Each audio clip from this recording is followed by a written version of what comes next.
hati kami. Ya Bapa Elohim Yahweh, lembutkan hati kami. Supaya kami mengerti bahwa rencana dan rancangan-Mu sungguh indah buat kami.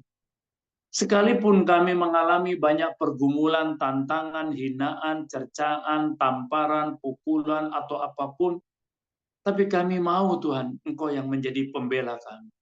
Supaya kami betul-betul Tuhan percaya kepada Engkau. Kadangkala kami dihina, tidak dihargai, dan seterusnya. Itu untuk melembutkan hati kami supaya kami percaya kepada Engkau.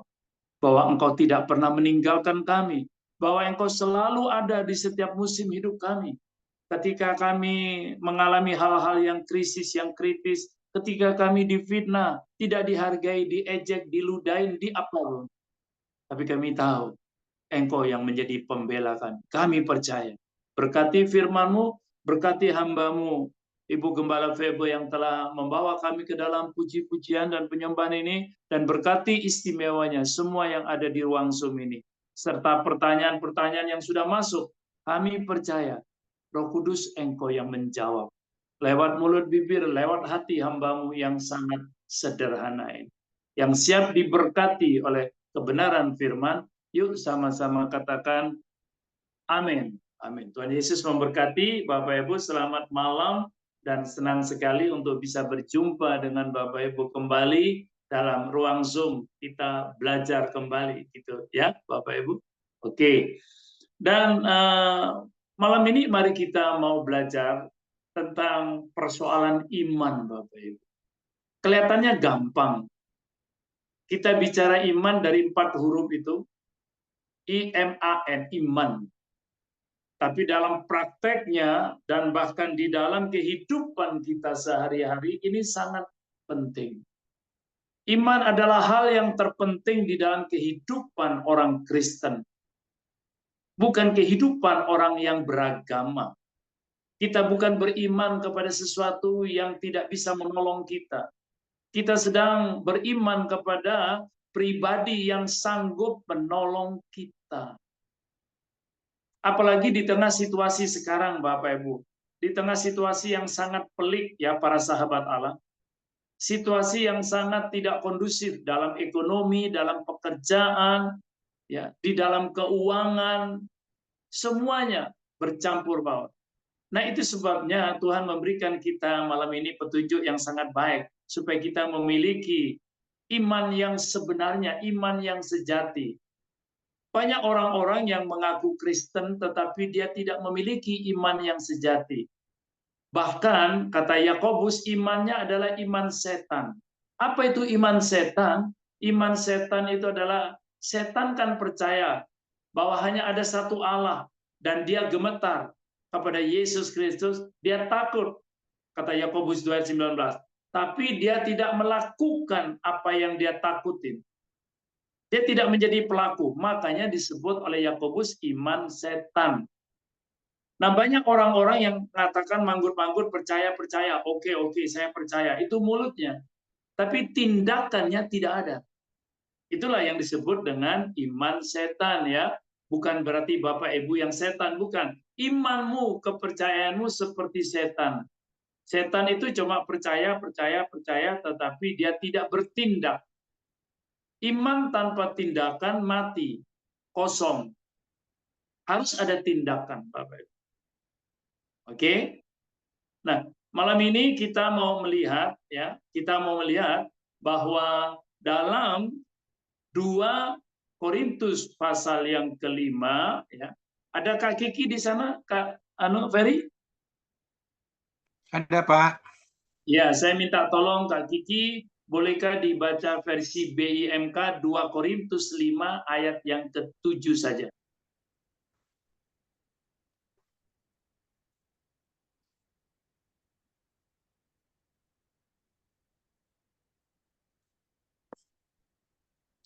Sebab kami hidup berdasarkan percaya kepada Kristus, bukan berdasarkan apa yang dapat dilihat.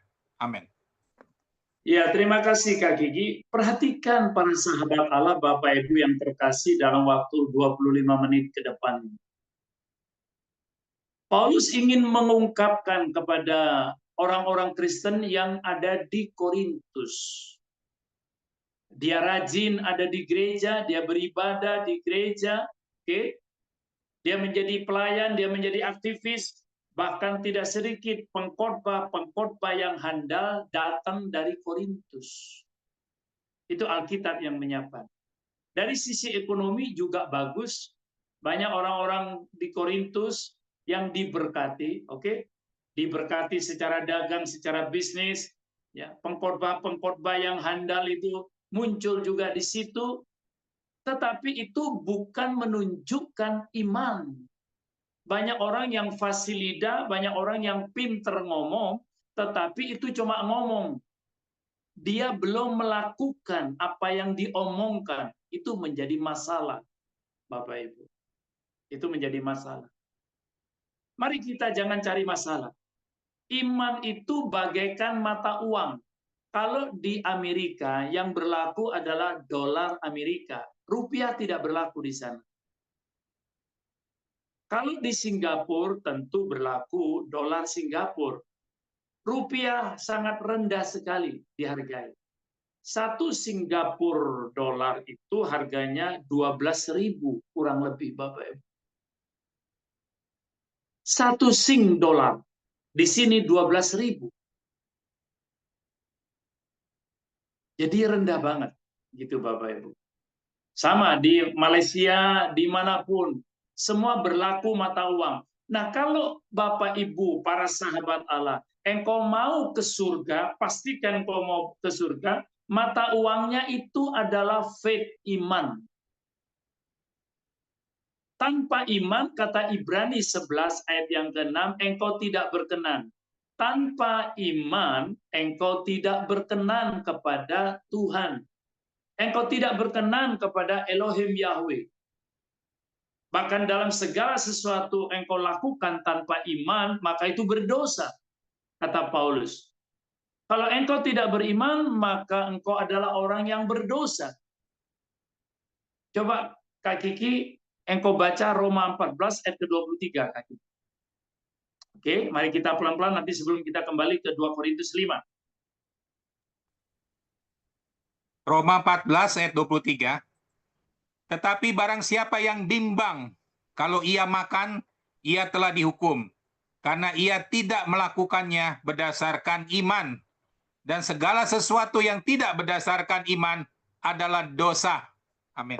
Ya, terima kasih Kak Kiki. Catat baik-baik Bapak Ibu, segala sesuatu yang tidak berdasarkan iman itu berdosa. Ini perlu direnungkan sungguh-sungguh ya Bapak Ibu, para sahabat Allah.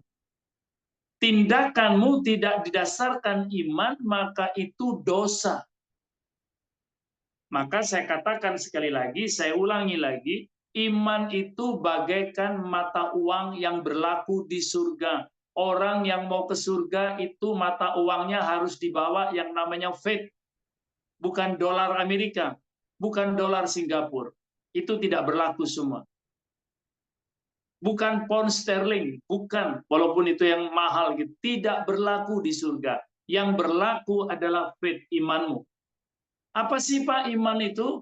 Iman itu adalah penundukan terhadap keinginan Bapa di surga.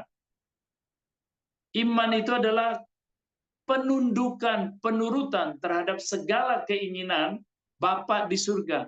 Kalau kita tidak mau tunduk terhadap segala keinginan Bapa di surga, kalau kita tidak mau tunduk kepada keinginan Tuhan Yesus, maka engkau distempel orang yang tidak beriman.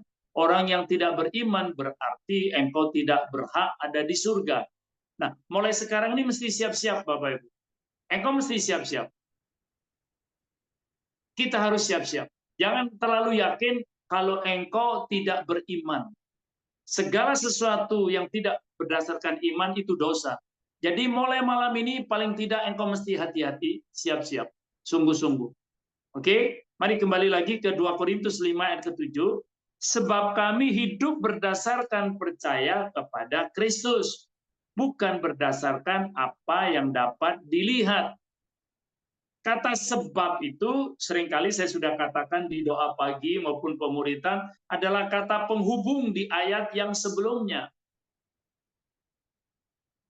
Nah, Paulus ingin mengindikasikan orang-orang di Korintus ini walaupun kaya, walaupun pinter khotbah, pinter ngajar, dan punya karunia, ada 9 karunia di jemaat Korintus, kata 1 Korintus 12, Bapak Ibu boleh baca itu.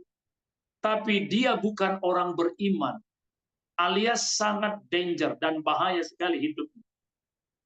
Itu membahayakan dia. Yang Tuhan mau adalah orang beriman, bukan orang berduit, bukan orang beruang, bukan orang yang memiliki jabatan atau gelar setinggi langit, bukan. Yang Tuhan kehendaki adalah orang yang percaya penuh kepada Tuhan Yesus. Percaya penuh.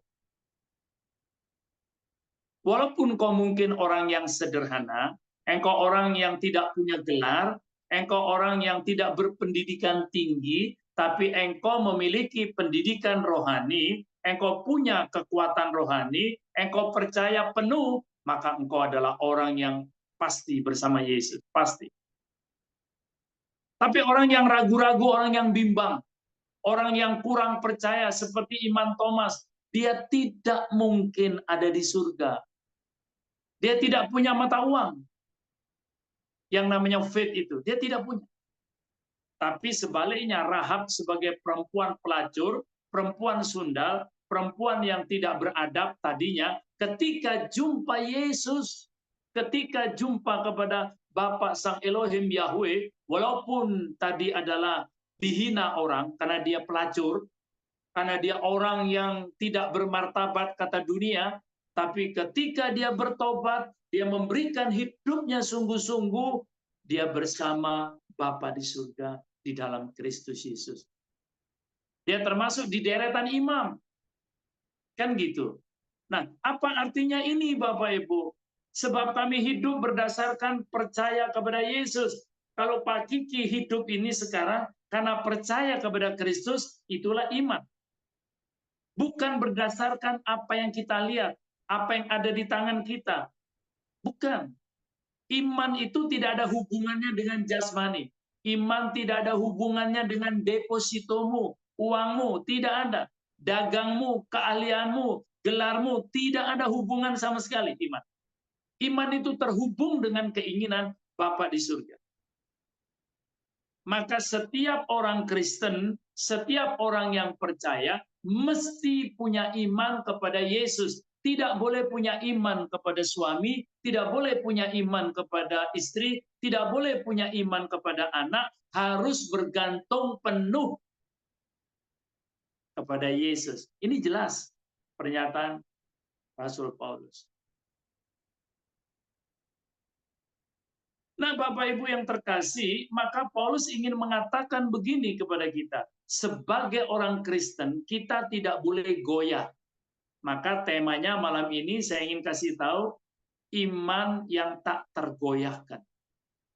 Iman yang tidak bisa digoyahkan.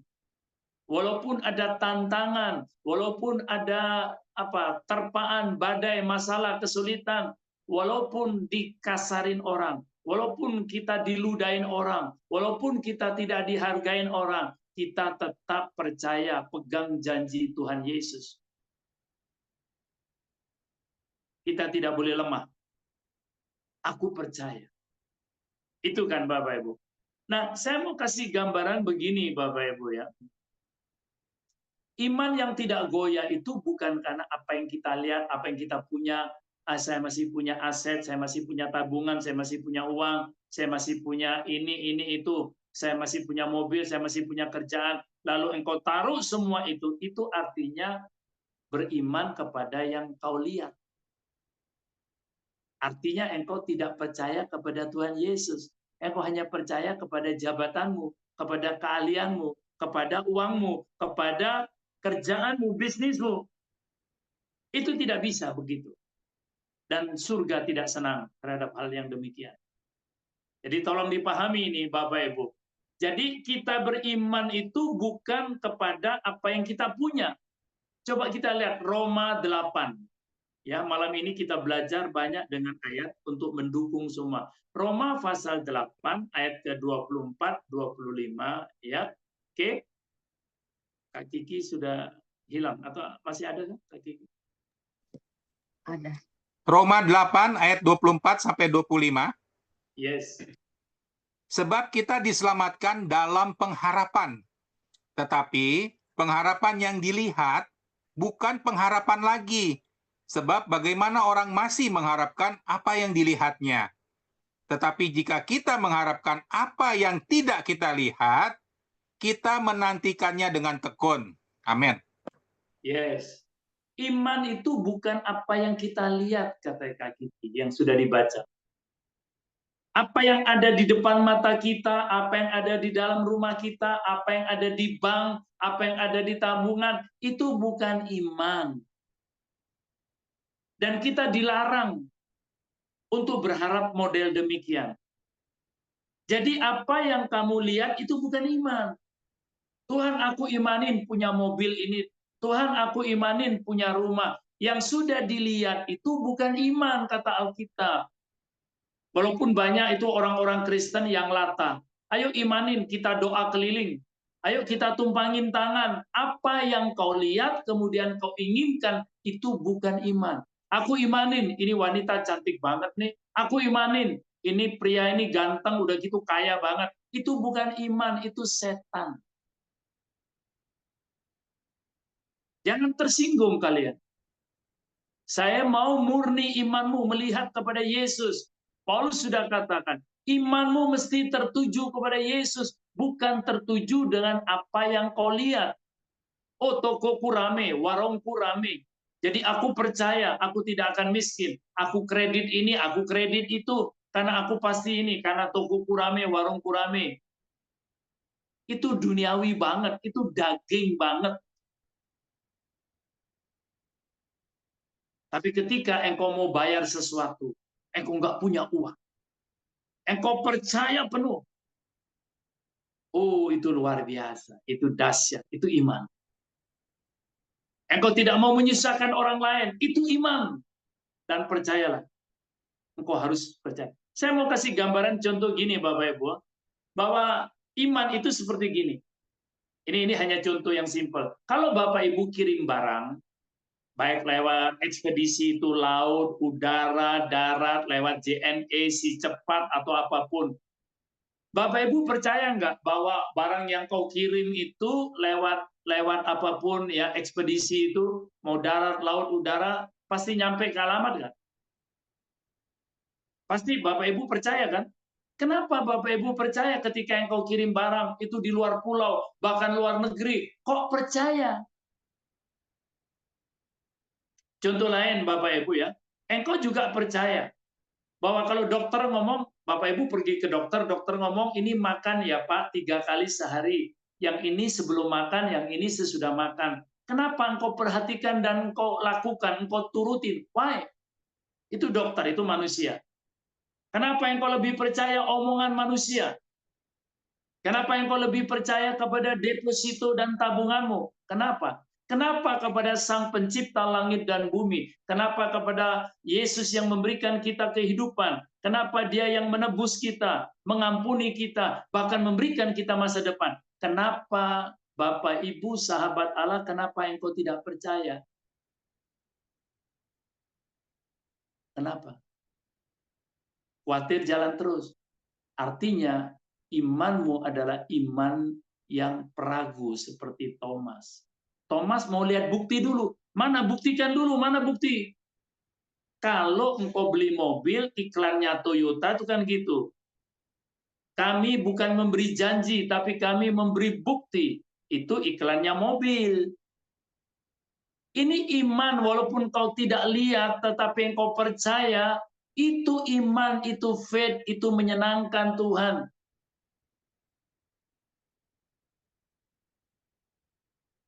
Coba satu saat misalnya kau pergi ke dokter, dokter buka resep, ngomong sama dokter, dok aku dibukain resep tapi aku nggak tebus ya. Kira-kira dokter itu seneng nggak?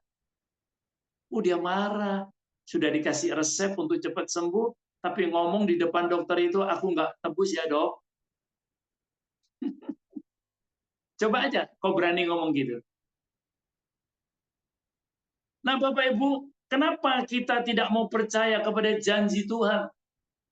Kenapa engkau tidak percaya waktu Andiono masih berdosa, waktu Pak Kiki masih berdosa, dia sudah jatuh cinta kepada kita. Ingat itu. Jadi kalau ada orang-orang yang berdosa, menzolimin engkau, memukul engkau, mengkasarin engkau, engkau jangan cepat marah, jangan cepat tersinggung. Tenang dulu, tenang. Walaupun kita berdosa ini, Tuhan tetap mencintai kita. Apalagi sekarang kita menjadi orang percaya, dia pasti jatuh cinta kepada kita. Karena iman itu menyenangkan Tuhan. Ketika kita punya iman dan menyenangkan Tuhan, maka Tuhan sangat tertarik kepada kita. Nah, saya mau kasih tahu, ada dua hal yang sangat penting. Prinsip hidup orang Kristen ini harus beriman. Memikirkan, memandang kepada yang tidak kelihatan. Jangan seperti iman Thomas, kata Yohanes 20 ayat ke-29. Itu dilarang.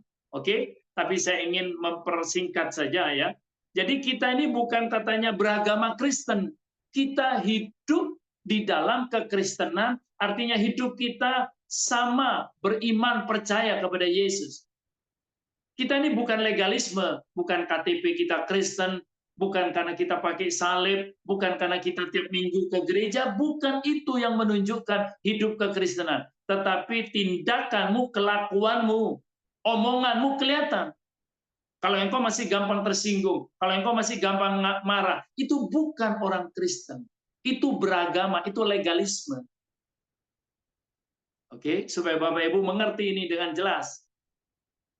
Kalau engkau suka khawatir, dan kalau engkau suka masih cemas, itu bukan orang Kristen.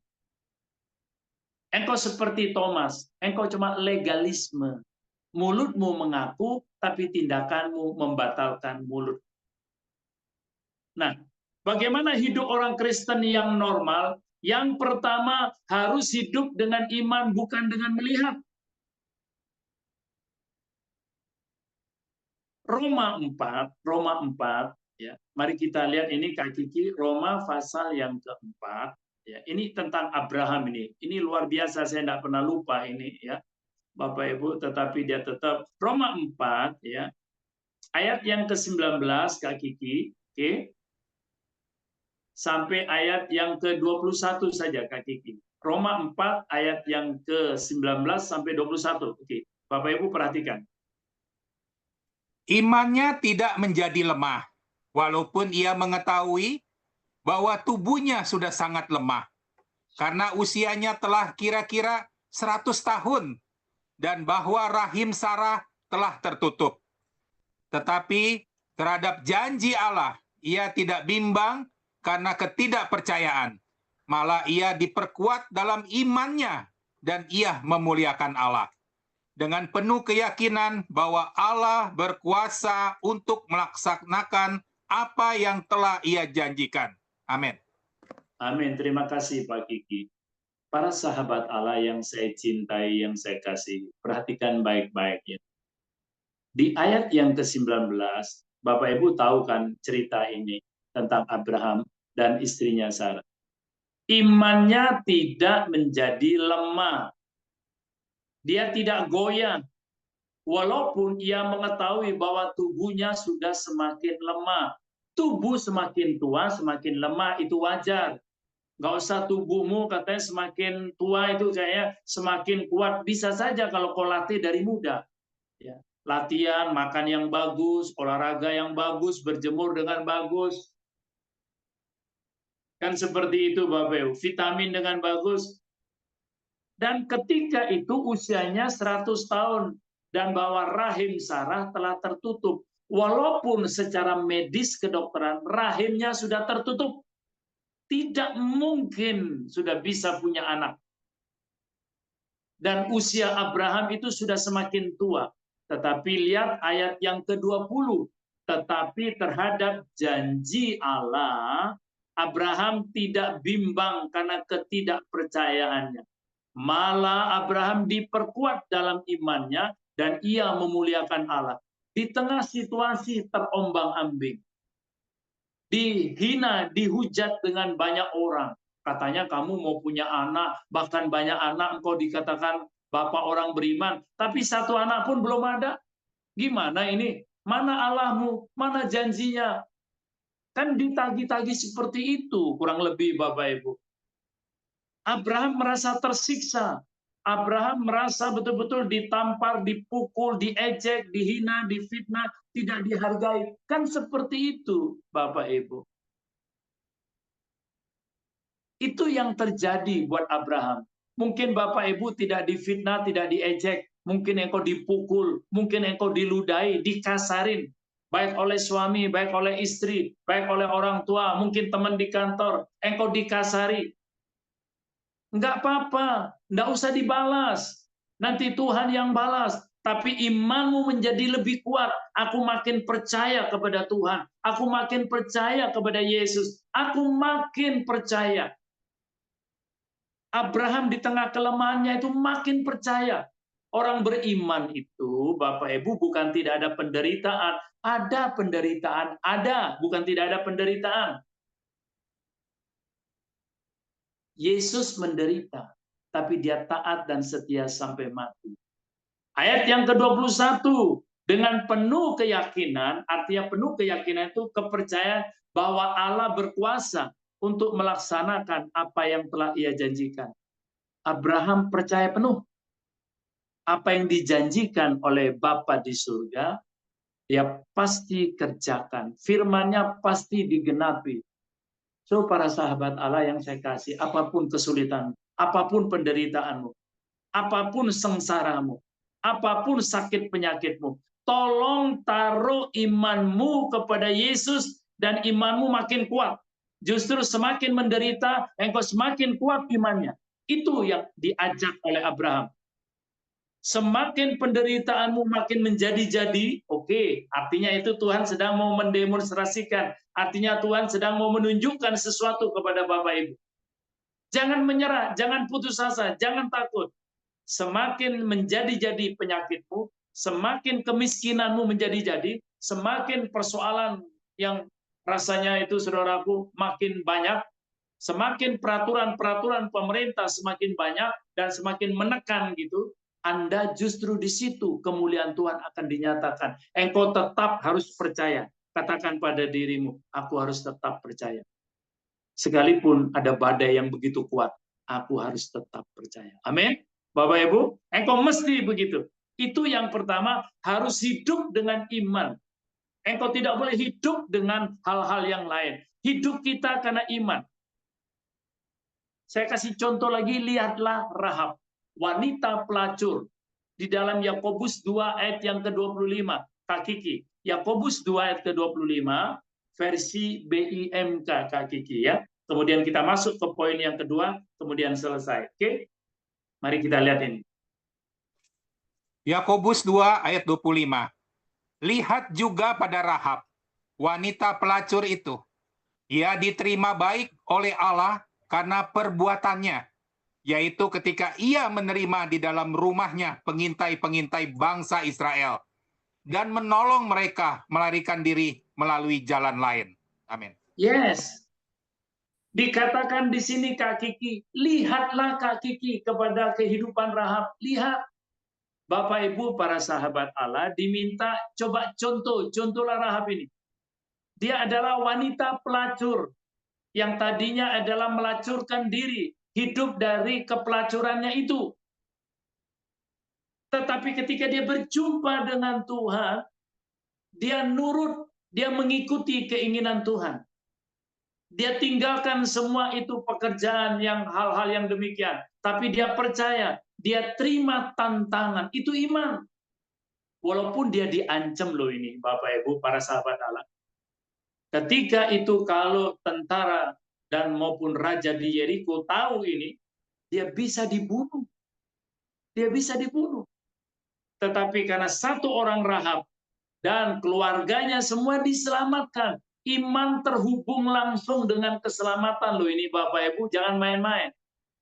Iman ini terhubung langsung dengan keselamatan. Jangan kau cuma ngomong iman, tapi tidak ada perbuatan. Iman terhubung langsung dengan keselamatan. Mau surga, mau neraka, imanmu yang menentukan. Bukan hartamu, bukan uangmu, bukan jabatanmu, bukan gelarmu, bukan popularitasmu, bukan. Ini hebat Rahab. Mari kita mau melihat imannya Rahab ini luar biasa. Dulu dia adalah warga negara yang dihina. Tapi sekarang di mata Tuhan dia menjadi berliannya Tuhan. Bapak Ibu, para sahabat Allah, engkau adalah berliannya Tuhan. Sekali lagi saya ingin katakan sebelum berpindah kepada iman adalah mata uang surgawi. Iman itu adalah mata uang surgawi sebelum pindah ke bagian yang kedua. Orang Kristen yang normal itu harus hidup dengan iman. Itu yang pertama kan gitu ya. Iman itu seperti mata uang surgawi. Engkau tidak bisa menggantikan mata uang yang lain. Hanya satu iman. Tidak bisa ada mata uang yang lain di surga. Namanya iman. Oke? Mari kita mau lihat yang kedua ini Bapak Ibu. Orang yang beriman itu pasti menjadi teladan. Perilaku hidupnya sehari-hari itu kelihatan. Dia mengasihi seseorang. Dia lalu gampang terenyuh kepada seseorang. Tapi dalam kebenaran ya, dalam kebenaran. Oh iya. Saya senang Bapak Ibu ketika engkau mau berbicara tentang kebenaran itu. Tadi pagi saya pergi ke gereja untuk berkumpul bersama teman-teman. Ya, jam 7.15 saya sudah ada di gereja, parkir mobil, dan kemudian saya minta tolong oleh Bapak Satpam di situ untuk dibawa ada barang. Ya, kita dapat dari Jamu Sido Muncul hari Minggu nanti dibagi tentang obat mah ya. Itu yang dibagi gratis Bapak Ibu. Bapak Ibu nanti boleh ambil satu, ambil dua, ambil tiga seperlunya ya supaya semua kebagian ya. Gitu. Itu dalam bentuk saset cair gitu Bapak Ibu. Itu semacam mah atau orang yang penyakit lambung atau GERD atau apa itu boleh ambil secara gratis Bapak Ibu. Saya dikasih. Nah, ketika dia bawa itu ke dalam gereja dia bilang, Romo, ya mereka Sarpam itu semua panggil saya kan Romo, ikut-ikutan seperti yang di PCTA. Oke, kenapa? Tolong doain saya dong. Oh, oke, siap. Saya ulang tahun hari ini. Oh, senang hati. Senang hati. Dia mau ikutin doa saya di dalam nama Tuhan Yesus. Saya bilang, enggak usah. Kamu imanin saja. Kamu imanin saja bahwa kamu mau percaya. Oh, siap. Oke, kita berdoa. Lalu saya kasih dia hadiah. Hadiahnya apa ya? Tentu saya kasih uang. Ingat, persahabatan. Uang itu harus dipakai persahabatan. Jangan pelit, Bapak Ibu. Kau kasih parkir kepada satpam, jangan pelit. Dia melihat kehidupan kita secara fakta, tapi juga jangan berlebihan. Kemarin tadi sore pun juga di depan gereja itu saya suruh semen floor karena sekolah akan berjalan nanti mulai dari hari Senin sudah berjalan supaya nanti orang-orang yang datang senang sudah itu udah di semen bagus halus tidak ada lagi genangan air. Saya juga kasih uang kepada satpam yang berbeda yang mengerjakan itu. Dia senang. Kalau Pak Kiki yang ngerjain nggak usah kasih uang karena Pak Kiki sudah sama-sama satunya. Pak Kiki bukan suka uang, dia nggak suka, dia suka pembimbingan rohani. Betul Pak Kiki? Makanan Pak Kiki adalah rohani, bukan makanannya uang. Tapi orang yang nggak ngerti, dia perlu diberikan sesuatu sehingga dia bisa berbalik. Dia lihat kasih kita. Nah, Bapak Ibu, yang kedua itu kita hidup harus menjadi teladan. Orang Kristen yang hidupnya normal itu mesti Bapak Ibu menjadi teladan dalam hidup sehari-hari. Ya, engkau harus memperagakan situasi hidupmu. Mungkin engkau dicaci maki, mungkin engkau dizolimin, mungkin engkau dihianatin. Saya mau kasih tahu orang beriman itu tidak takut menderita. Dalam 2 Tawarik 32 Kak Kiki, saya mau baca ini yang terakhir ya Bapak Ibu. Ini agak panjang saya karena saya bicara iman kalau sepotong toh rasanya gimana. 2 Tawarik 32 Kak Kiki, ayat yang pertama Kak Kiki. Oke.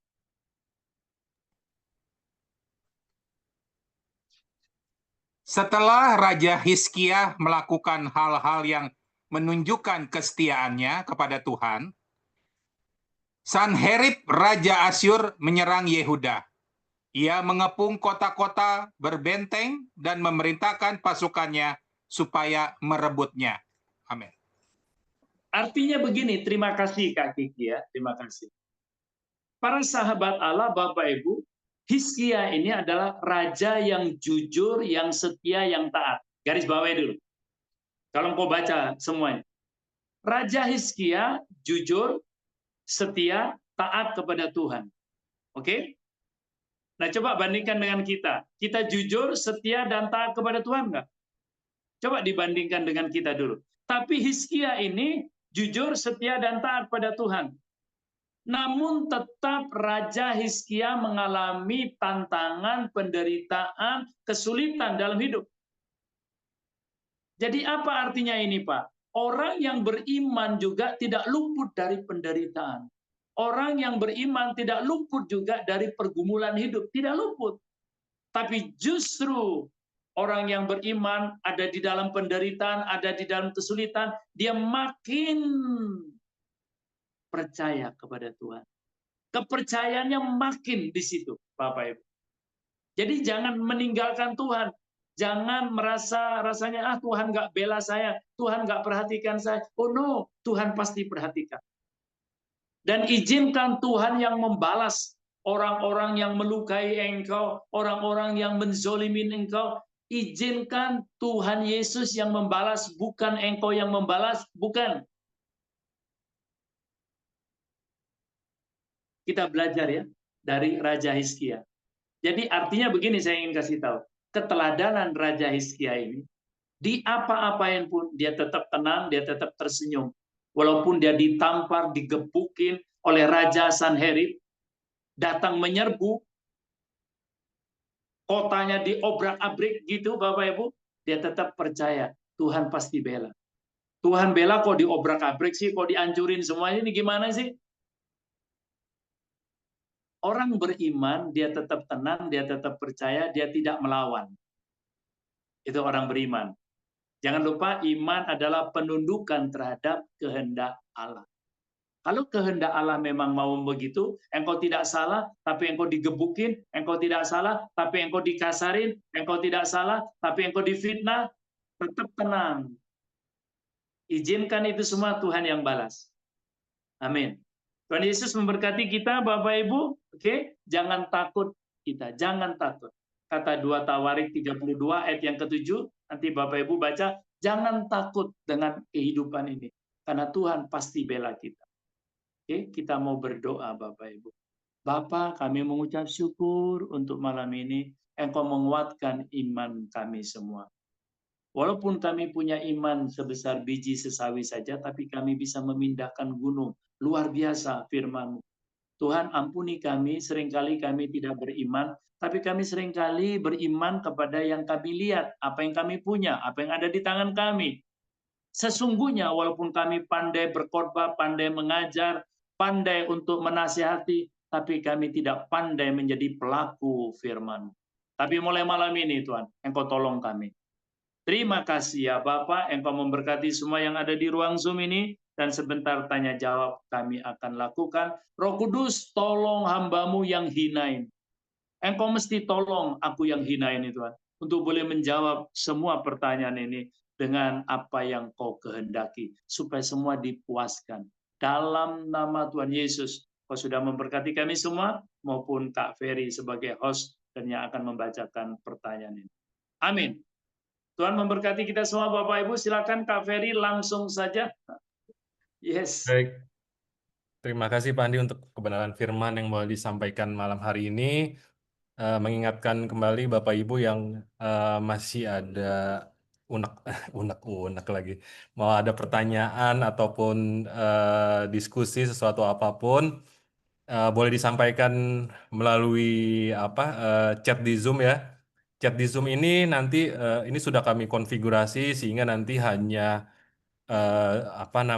host dan co-host saja, yaitu saya, Pak Andi dan Pak Sofyan yang yang bisa membaca kiriman chatnya ya. Jadi dijamin kerahasiaannya orang lain yang ada dalam Zoom ini tidak bisa membacanya. Jadi hanya kami bertiga saja.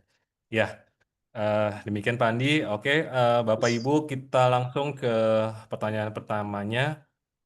Malam hari ini kita ada 6 pertanyaan, Pak Andi. Oke. Saya akan langsung ke pertanyaan pertama. Shalom, selamat sore Pak Andi. Pak Andiono, di gereja kami beribadahnya kurang memuliakan Tuhan.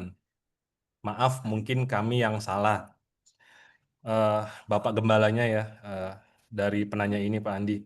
Sepertinya tidak mengajarkan jemaat untuk pemuritan, hanya mengajarkan bagaimana memberikan uang buat rencana ulang tahun gereja, Natal, Paskah, sumbangan pembelian tanah, dan yang lainnya. Kemudian berkat kesembuhan dan hal itu saja. Tapi Pak Andi, kalau ada hamba Tuhan tamu yang datang untuk berkhotbah, tamu hamba Tuhan itu yang malah mengkhotbahkan firman Tuhan tentang pemuritan, bagaimana melayani orang lain, eh, kemudian harus bagaimana melayani orang lain, mengasihi, harus dengan pujian yang benar dan penyembahan yang benar. Maaf ya Pak Andi, sepertinya jadi curhat. Terima kasih. Kalau saya mengertinya nggak pas, mohon diperbaiki. Demikian Pak Andi dari penanyanya. Pak Andi dipersilakan. Baik Kak Ferry, terima kasih. Ini berarti jemaat ini peduli loh terhadap gereja ini. Saya tidak berpikir bahwa ibu atau bapak ini menjelekkan gembala, tidak. Justru dia peduli. Kok gembala saya seperti ini ya? Kan gitu itu. Dia cuma kumpulin uang, dia cuma soal berkat-berkat kesembuhan, mujizat, kan gitu. Kalaupun berkat uang untuk urusan-urusan Natal, ya kan? Kan seperti itu ya Kak Ferry ya. Sumbangan-sumbangan ulang tahun, sumbangan untuk ulang tahun gereja, yang model-model kayak gituan. Dan saya kagum ini, kenapa ya ibu atau bapak yang penanya ini kok bisa dengan tidak memuliakan Tuhan? Ini benar sekali loh. Pertanyaan itu adalah membuat saya berpikir, ada seorang gembala yang tidak memuliakan Tuhan lewat perbuatannya. Berarti dia tidak mengerti tentang iman. Saya juga bukan mau menyerang seorang gembala ini, saya juga tidak kenal gembalanya siapa, gerejanya apa, saya juga nggak kenal nih. Kan gitu ya Bapak Ibu. Tetapi mari kita mau memperbaiki jika ada yang keliru. Memuliakan Tuhan itu apa sih sebenarnya? Kan gitu. Menghormati Tuhan itu apa sih sebenarnya? Kan itu yang kita mau sungguh-sungguh. Ketika kita mengerjakan apa yang menjadi perintah-perintah Dia, itu kita betul-betul memuliakan Dia dan sekaligus menghormati Dia. Tapi kalau ini urusannya cuma urusan hepeng, urusan money ini urusan fulus ini urusan uang. Jadi cuma mengumpulkan, tidak ada pemuritan, ya itu tidak ada masuk ke rencana-rencana bagaimana mendewasakan kerohanian. Makanya saya bilang tadi Kak Ferry, penanyanya ini bagus ini. Artinya dia peduli. Kok kayak gitu sih makanannya? Sedangkan kalau ada pendeta tamu yang datang, dia mengkorbankan sesuatu yang segar, tentang iman mungkin, tentang juga pemuritan. Nah gembalanya sendiri tidak bergeming. Apa yang harus dilakukan? Tetaplah Bapak, Ibu, tetaplah engkau ada di situ menjadi garam dan terang. Tetap. Lewat kelakuanmu, lewat keteladananmu, saya hanya berharap tunjukkan bagaimana memuliakan Tuhan lewat hidup ini. Biar para jemaat melihat engkau. Biar gembalamu melihat engkau. Engkau berbeda daripada jemaat yang lain. Yes, mesti begitu. Terima kasih untuk pertanyaannya. Saya kira itu jawaban saya. Jangan pindah gereja, jangan. Tetap di situ saja dan tunjukkan perbuatan bahwa engkau adalah orang yang memuliakan Tuhan. Gitu ya. Oke, Kak Ferry, lanjut Kak Ferry. Baik Pak Andi, terima kasih untuk jawabannya. Kita lanjut ke pertanyaan kedua Pak Andi. Ini dari, oh ini tidak terlihat ya apa namanya. Baik, Pak Estuci saya, maaf. Itu tidak usah dibaca, Ya, langsung. ya Pak. Oke. Rabu 25 Juni yang lalu pada doa malam, saya merasakan mujizat Tuhan. Penyakit kencing darah saya sudah sembuh. Saya full percaya sembuh karena sampai hari ini 11 Juli, sudah 16 hari dari tanggal 25 kemarin, saya sudah normal. Bahkan rasa perih yang menyiksa yang saya rasakan selama lebih hampir 4 tahun sudah tidak ada lagi.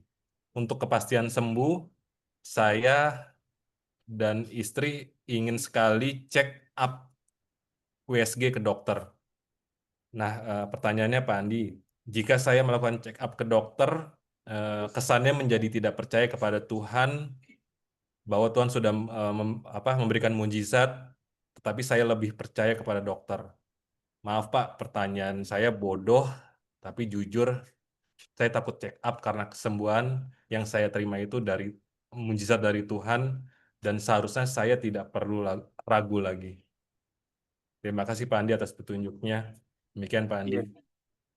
Baik Kak Ferry, thank you. Bapak Ibu, para sahabat Allah, kau mungkin sudah tahu ya, menerka bahwa karena Bapak ini juga bersaksi di doa pagi, bersaksi di pemuritan, kan gitu ya.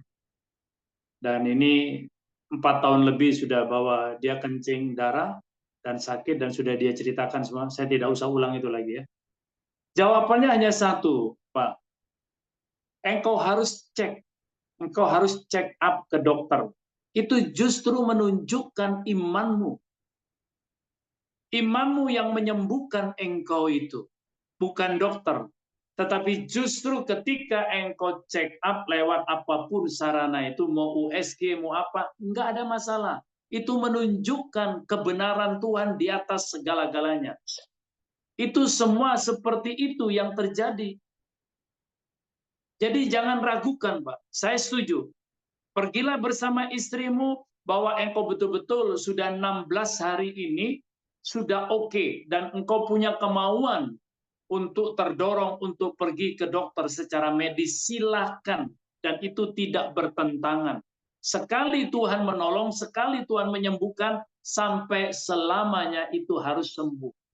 Kecuali dirimu sendiri yang membatalkan. Saya ingatkan itu, Pak. Tidak apa-apa, silakan. Justru perlu dicek, justru perlu ditunjukkan. Silakan dokter, check up. Dan itu menunjukkan iman justru. Sekali lagi, engkau disembuhkan bukan karena dokter, bukan karena obat, bukan karena operasi, tapi betul-betul itu adalah Tuhan yang menyembuhkan engkau. Kan gitu itu. Jadi Bapak Ibu, ketika engkau disembuhkan atau engkau ditolong, entah engkau ditolong dengan keuanganmu, ditolong dengan pekerjaan, engkau harus bertindak. Jangan kau biarkan, ini kebetulan saja aku ditolong. Jangan seperti itu. Ini kebetulan saja, ini aku dapat keberuntungan. Memang lotre ini, bukan. Saya ingin nanti dari nenek Felix itu, saya sudah mendengar bahwa tadi pagi bahwa nenek Felix ini sudah sadar, sudah bangun, walaupun belum bisa bangkit, dia sudah minta makan. Yang tadinya terpejam terus dan dia tidak mau bangun, tidak mau makan. Saya katakan kepada keluarganya besar, engkau jangan takut, percaya saja. Fakta itu harus tunduk kepada kebenaran. Sekali lagi, fakta harus tunduk kepada kebenaran. Saya nggak peduli faktamu apa. Faktamu sakit, faktamu diapain, saya nggak peduli.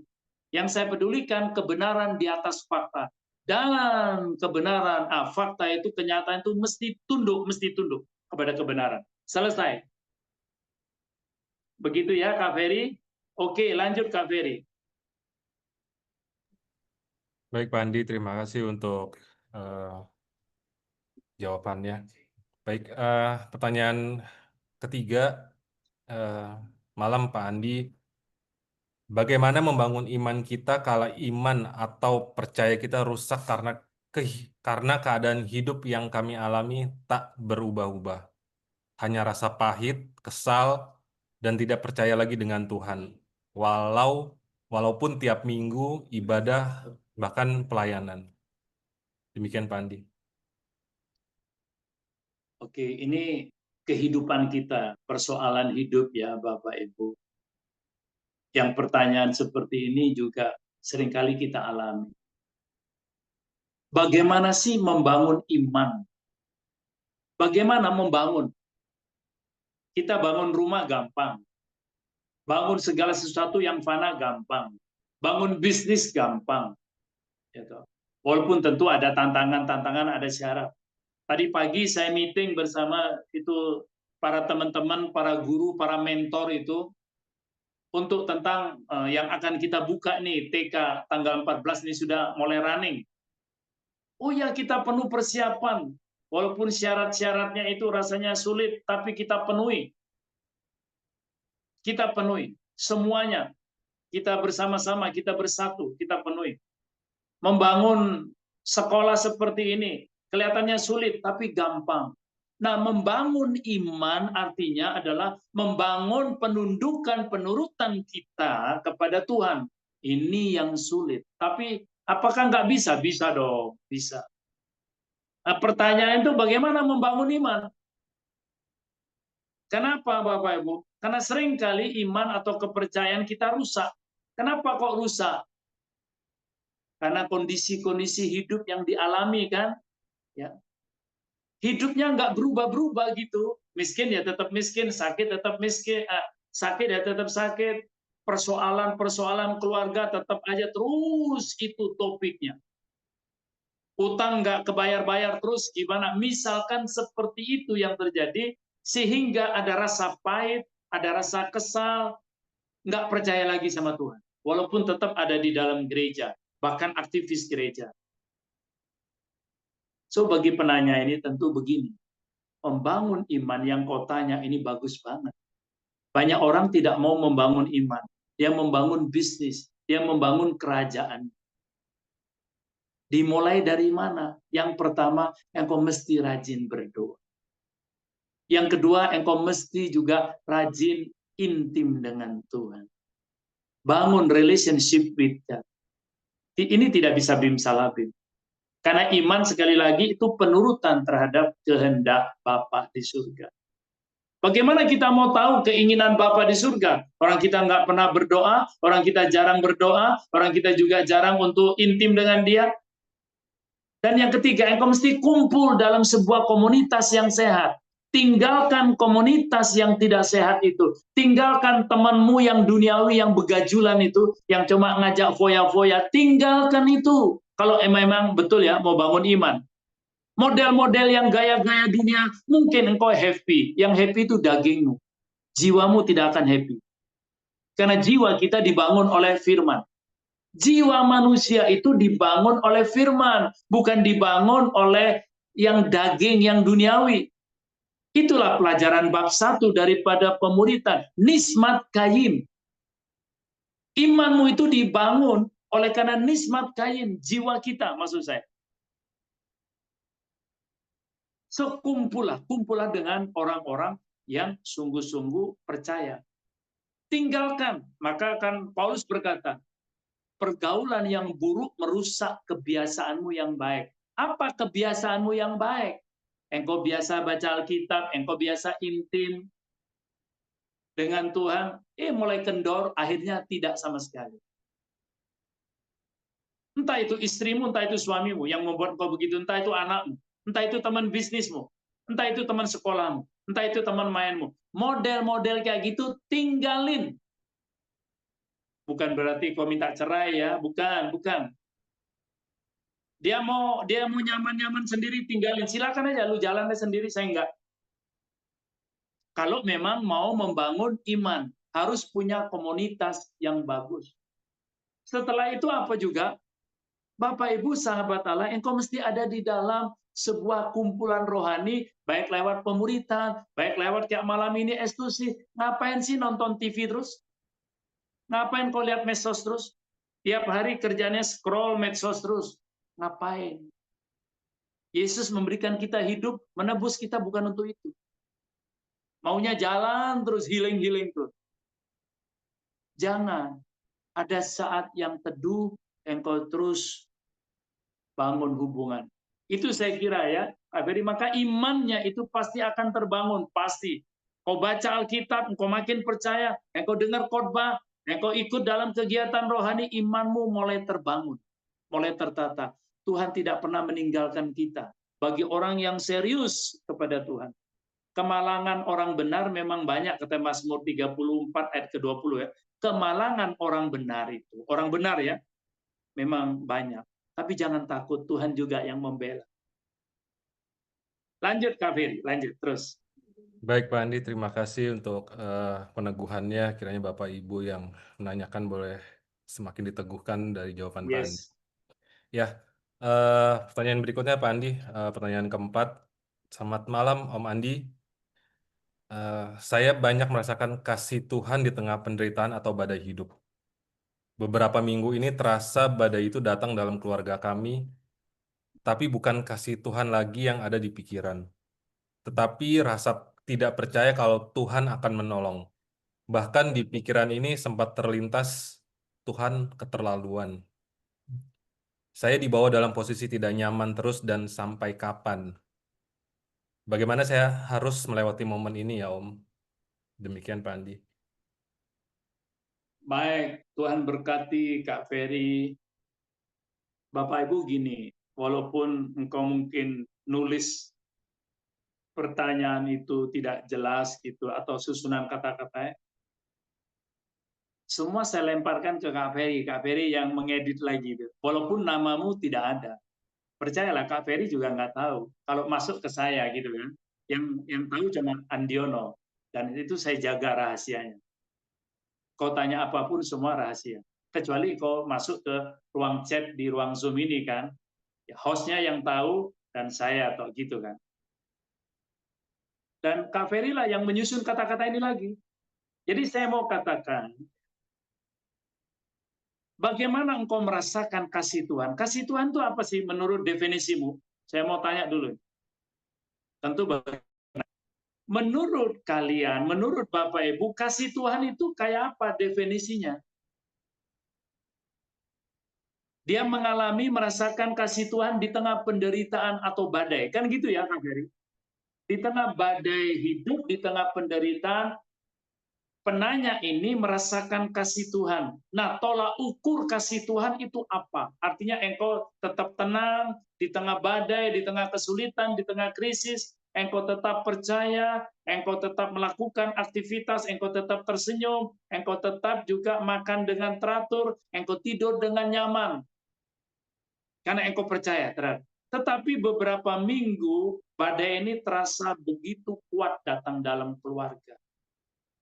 Badai ini terasa kuat datang dalam keluarga gitu.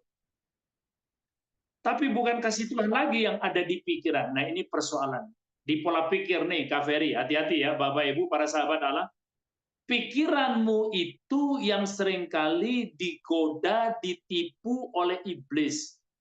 Kalau dulu engkau bisa melewati di tengah badai kesulitan dan apapun resesi yang terjadi, kasih Tuhan tetap kau lihat. Sekarang pun harusnya, sekarang pun dalam kondisi apapun, badai yang datang dalam keluarga Bapak Ibu penanya ini, saya mau katakan, Tuhan tetap setia sampai selama-lamanya. Dan dia tetap mau menolong kita, dia tetap mau menolong. Sekalipun badaimu itu besar, percayalah, dia hanya menguji imanmu. Jangan pikiranmu beralih. Kenapa manusia itu bisa pikirannya tergoda dan beralih? Tidak ada kata lain, karena dia membuka celah, kata Efesus 4 ayat yang ke-27. Engkau yang tadinya percaya, engkau tadinya beriman, engkau tadinya teguh, kemudian ini engkau mengalami kayak tamparan. Badai itu begitu kuat dan engkau oleng. Kenapa? Saya mau kasih tahu Bapak Ibu penanya ini dan kita semua. Seolah-olah engkau terkejut karena engkau tidak waspada, karena engkau tidak berjaga-jaga. Kita dalam kondisi apapun, kita tetap dan harus berjaga-jaga. Kita harus tetap waspada. Dikala engkau senang, dikala engkau tidak senang, engkau tetap harus berjaga-jaga. Sehingga ketika sesuatu terjadi, ketika badai yang begitu kuat datang ke dalam keluargamu, engkau tetap tenang. Dan engkau tetap percaya. Kenapa? Engkau tidak akan digoyahkan oleh apapun.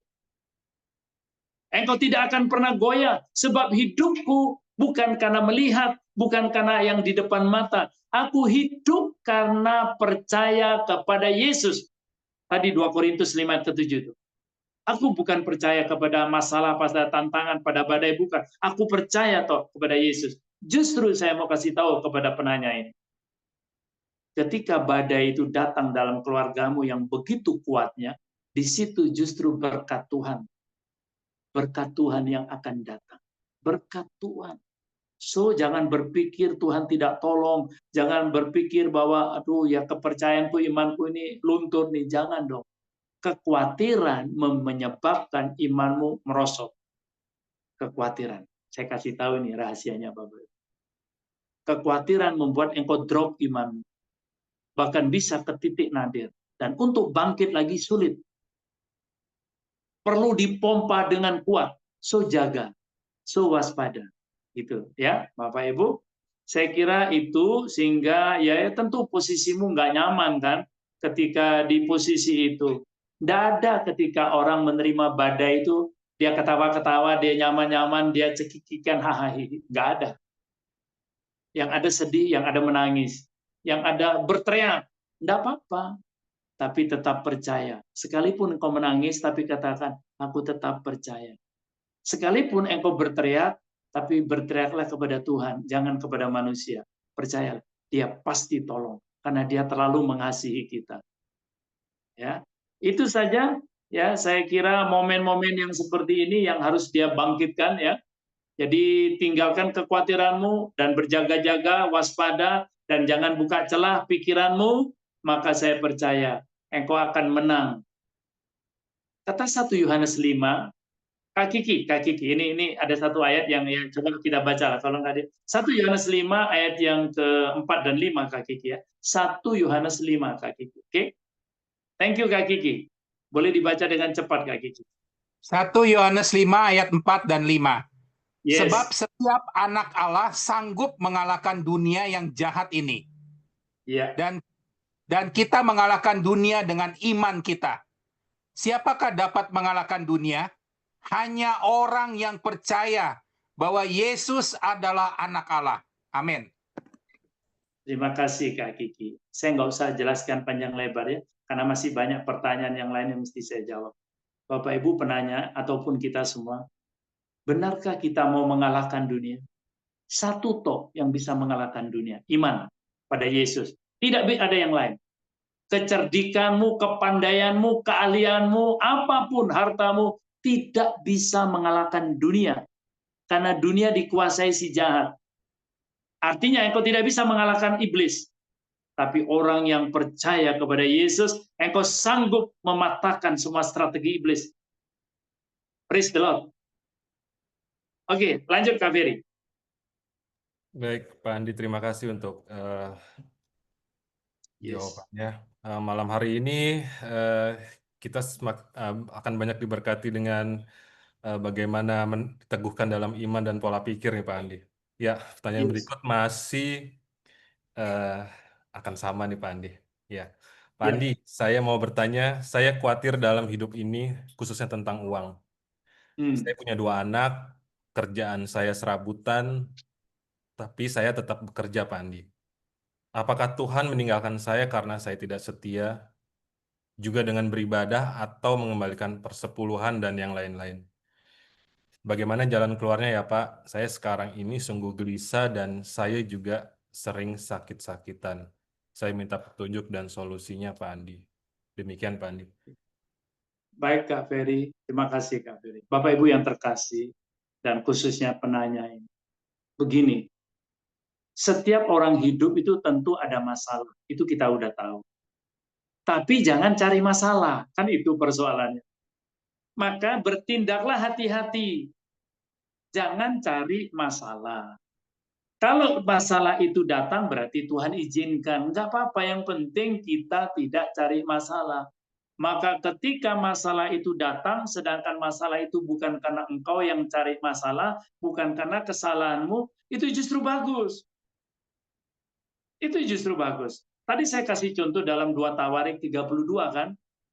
Ya. Bagaimana Raja Hizkia diserang oleh Raja Sanherib dan memporak-porandakan daripada kota demi kota, benteng demi benteng, dia hancurkan, dia serang. Kok Tuhan izinkan? Oh ya, ada maksud Tuhan. Ketika engkau mengalami masalah, ketika dalam keuangan, dalam sakit penyakitmu, kerja serabutan. Pak, Bu, saya mau kasih tahu, walaupun kerjanya serabutan, tapi kan judulnya kerja kan.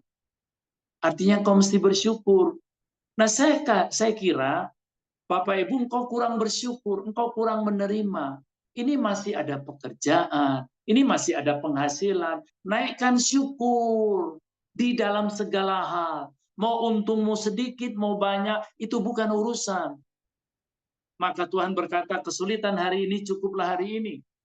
Besok ada kesulitan yang lain. Artinya berkat hari ini bisa kau lewati, bersyukur.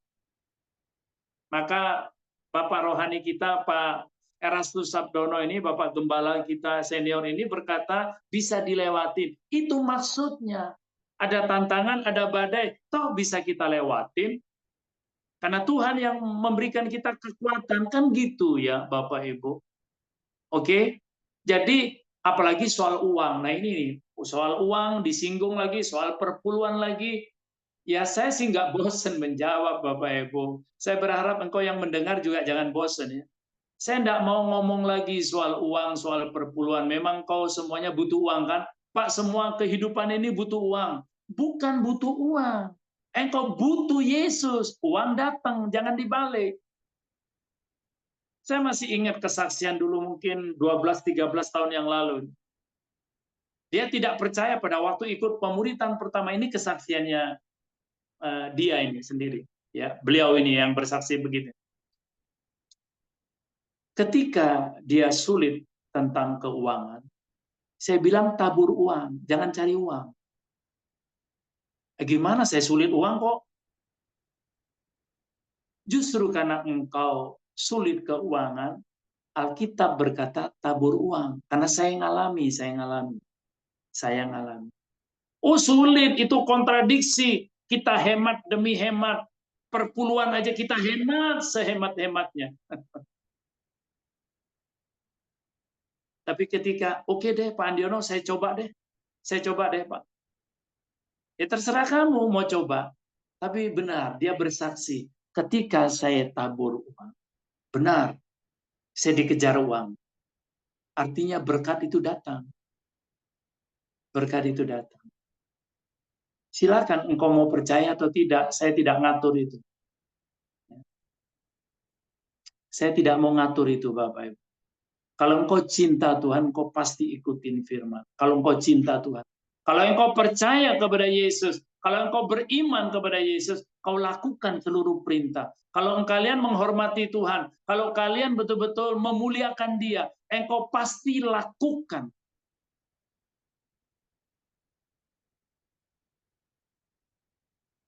Ada seorang ibu yang sudah cukup tua, dia tidak kerja apa-apa. Ya mungkin dia dapat uang itu dari anaknya atau dari orang lain, dari pelayanannya. Dia kasih perpuluhan ke gereja. Aduh, saudaraku, saya rasanya terpukul banget. Karena saya tahu, bahkan saya ingin kasih dia uang gitu loh. Tapi dia kembalikan persepuluhan itu tiap bulan. Saya bilang, Ibu, cukupkah hidupmu? Enggak, Pak Andiono, ini harus saya. Saya mau mentaati.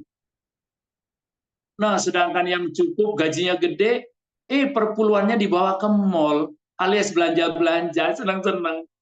Bukan ke gereja. Itu urusanmu lah. Oke, lanjut aja Kak Ferry. Saya nggak mau ngomong itu lagi lah. Nanti dikira saya, ini Pak Andiono nih, ngada-ngada nyindir-nyindir. Ngapain nyindir-nyindir kalian? Kebagusan kalian itu. Tapi taati firman sebelum segala sesuatunya terlambat kalian. Oke, para sahabat Allah, lanjut pertanyaan selanjutnya. Baik, terima kasih Pak Andi. Oke, ini pertanyaan terakhir yang ada di saya, Pak Andi. Yes. Ya, eh, ada aturan baru di kantor untuk departemen marketing di kantor saya. Punya aturan yang menurut saya lebih ketat dan lebih riskan. Saya harus bagaimana ya Pak Andi? Secara aturan di bulan Juli ini membuat orang secara logikanya tidak akan bisa bertahan karena setiap bulan harus ada progres kenaikan target yang tidak masuk akal. Karena saat ini saja sulit untuk memenuhi target tersebut. Bawahan saya ada 5-10 orang yang harus saya pimpin, sedangkan saya sebagai kepala unit serta SPV mereka semua harus bertanggung jawab pada saya karena saya sendiri akhirnya jadi ikut pusing. Karena tanggung jawab saya makin berat, waktu makin terkuras, tenaga juga terkuras, dan kadang pikiran saya menjadi kacau balau. Saya harus bagaimana ya Om? Hal ini benar-benar membuat saya stres juga karena tekanan untuk para leader di kantor menjadi semakin berat. Demikian Pak Andi. Iya ya, oke, thank you untuk sang penanya ini. Begini, seharusnya ketika engkau dikasih target, itu bukan pemimpinmu, bukan perusahaan yang kasih target. Pak Andi percaya, itu Tuhan yang memberikan target. Kenapa? Karena Tuhan percaya sama kamu. So, jangan stres. Ketika engkau dikasih beban, dikasih target yang begitu besar, bahkan di bulan Juli ini engkau targetnya begitu, kalau bahasa Jakarta, mampus deh kamu. Bahasanya saya gitu ya. Sehingga kau pusing, tanggung jawab semakin berat, waktu makin terkuras, berkumpul sama keluarga makin nggak ada, tenaga habis, pikiran kacau. So, relax my friend, listen carefully. Tenang saja. Langit dan bumi ini milik Tuhan. Langit dan bumi milik Tuhan. Bukan milik perusahaan, bukan milik bosmu, bukan milik presiden. Langit dan bumi. Coba Kak Kiki. Matius 28 Kak Kiki. Ini bagus pertanyaan ini ya. Banyak orang yang stres, nggak tahu lagi pikirannya kacau. Ayat yang ke-18 Kak Kiki. Yesus mendekati mereka dan berkata, "Kepadaku telah diberikan segala kuasa di surga dan di bumi." Amin. Iya, perhatikan baik-baik ini bagi sang penanya. Yesus memproklamirkan, dia mendeklarasikan dirinya. Dia mendeklarasikan, kepadaku, kata Yesus, kepadaku, segala kuasa yang di surga dan di bumi ada di tanganku. Praise the Lord. Saya senang sekali ketika bacain. Artinya, segala aturan apapun harus tunduk di bawah kebenarannya Yesus. Itu yang tadi saya katakan. Peraturan boleh berubah, kebijakan perusahaan boleh berubah, pemerintah memberikan target ini itu, silakan, monggo saja, silakan. Tapi percayalah, fakta kenyataan itu harus tunduk kepada kebenaran Tuhan. Kebenarannya adalah segala kuasa ada di tangan Yesus. Baik di surga maupun di bumi. Dia harus tunduk. Dan kita adalah orang-orang yang beriman. Kita adalah orang-orang yang percaya kepada Kristus. So, jangan takut. Jangan bimbang. Jangan kacau pikiranmu. Apalagi stres. Don't worry. Katakan, aku percaya. Aku percaya. Sebab surga dan bumi ada di dalam kontrolnya Tuhanku Yesus. Selesai. Kau tidur yang enak. Jangan stres. Tenaga terkuras habis, kerja keras habis, ya duit nggak banyak, lalu gimana, pengeluaran banyak, jadi stres. Ngapain kau stres? Hidup ini anugerah, my friend. Para sahabat anak dengar baik-baik, hidup ini anugerah, nikmatin aja. Tapi bukan nikmatin nggak kerja ya, bukan nikmati santai-santai aja, ngopi-ngopi, makan pisang goreng. Bukan begitu, Bapak Ibu, bukan begitu. Percaya nggak ya? Ini saya cuma kasih ilustrasi, bukan untuk memuliakan atau meninggikan diri saya, bukan. Ketika habis rapat itu, saya buka handphone saya. Anak saya minta tolong, bolehkah dibantu Pak untuk masukkan tagihan? Artinya menagih ke satu customer yang dia masukkan. Saya bilang langsung, oke, siap. Habis selesai rapat, saya langsung meluncur, gitu kan. Ambil mana semua bon tagihannya, oke, langsung saya berangkat. Saya mau cuma menggambarkan gini, Bapak di surga itu, kalau Bapak di dunia Andiono yang jahat aja segera menolong, kira-kira Bapak Ibu, Bapak di surga menurut engkau seperti apa? Tuhan Yesus yang selalu membela kita. Tuhan Yesus selalu membela kita. Sekalipun kau berdosa, sekalipun kau jahat, sekalipun engkau tidak taat, dia tetap membela. Iblis menuduh kita, tetap dia bela tuh di hadapan Bapa di surga. Itu Wahyu 12 ngomong begitu. Bukan saya ngada-ngada. Tetapi mbok ya tahu diri, engkau tahu diri, begitu baiknya Tuhan Yesus, begitu baiknya Bapa di surga Elohim Yahweh, betapa baiknya Yesus ini kepada kita. Tahu diri dong, tahu diri dong. Jangan kau pikir itu engkau senang, kau happy, kau bahagia karena kau dapat duit, dapat rezeki, dapat enggak. Justru ketika engkau ditekan oleh perusahaan, oleh pemerintah, justru di situ kepercayaan Tuhan kepada kalian itu, kepada sang penanya ini, justru kepercayaan Tuhan kepadamu. Apalagi engkau punya bawahan ya. Betul ya Kak Ferry? Punya bawahan ya Kak Ferry? Kak Ferry ada kan? Saya tidak bisa scroll-scroll Kak Ferry. Melihat Kak Ferry, jawab dong Kak Ferry. Iya betul Pak Andi. Maaf. Ya, kamu jawab dong. Saya tanya ini. Aku nggak bisa mau scroll-scroll gitu karena saya bukan pakai laptop nih. Dan saya nggak suka scroll-scroll. Memang nggak ada kerjaan. Kalian off kamera lalu kalian scroll-scroll gitu. Saya bukan begitu tipenya. Saya fokus. Kalian yang suka scroll-scroll ini sekalian saya singgung. Off kamera lalu scroll-scroll, siapa yang datang nih, siapa yang enggak, siapa yang ini nih. Jangan gitu dong. Kau ada di ruang Zoom ini bukan untuk itu. Kau dengar firman. Biar kau puas, biar kau kenyang. Itu ya bagi sang penanya, dan Tuhan Yesus memberkati kita semua. Dan saya percaya malam ini mari kita bangkitkan iman ini. Karena ke depan ini yang bisa mengalahkan dunia, yang bisa mengalahkan semua kesulitanmu, tantanganmu, iman. Bukan yang lain. So kita taruh iman betul-betul. Nah untuk itu mari kita belajar banyak. Tadi kan bagus pertanyaan Bapak atau Ibu itu, bagaimana membangun iman. Membangun iman. Dia bukan membangun kerajaan bisnis, tapi membangun iman. Oh, itu mantap itu. Saya kira itu Kak Ferry, adakah lagi yang mau langsung live?